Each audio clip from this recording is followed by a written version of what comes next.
2 years ago, I posted a video highlighting Colombo associate Jo-Jo Russo and spoke about meeting him for the first time, as well as my impression of him. Back then, my associate Mikey Grok was the person who introduced us. I was a newly inducted member, unbeknownst to JoJo, who foolishly was trying to play the role of a wise guy.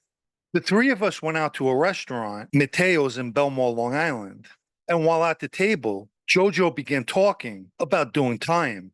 I'll let you listen to some of what took place. JoJo's bringing up a lot of things, and one of the things he brought up was his time that he spent away. And he went on and on about how bad it was to be locked up and how it sucked in there. At one point, he mentions a friend of his, Pete Bartolomeo. Now, what he didn't know was Pete was not only a friend of mine, but Pete was also my associate. So I said to him, really, I was away with Pete. I would love to talk to him. I said, do me a favor, you think you could call him for me? Now, I didn't need JoJo to call Pete because I spoke to Pete every day. So he takes his phone out and he calls Pete and he says something to the effect of, I have somebody here that wants to talk to you. I take his phone and walk away from the table, and of course Pete recognizes my voice right away.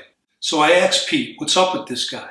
And he starts to tell me about him, and I mention that the guy said he was away, and Pete starts laughing. He says, he told you that? I said, I just told you, he said he was away. He said, John, the jerk-off did like 3 months in county jail. Now, while I was on the phone with Pete, JoJo asked Mikey Grok how long I was away for. So Mikey tells him I did 17 years, and he turns around and tells Mikey, gee, I feel stupid talking about being locked up now. So Pete wanted me to give the guy back the phone. He wanted to talk to him. I said, Pete, don't embarrass the guy. And I know Pete told him who I was because after he hung up, not only was he very quiet and he was done bragging, but he was ultra respectful with me. But fast forward a few years later, I'm meeting with Ralphie DiMatteo, who I was close with, and we're meeting in a Starbucks. We always met in this one particular Starbucks. So during the course of our conversation, he brings up Jo-Jo Russo and asks me if I knew him. I tell him, yes, I met him years ago. Then he asks, what do you think of him?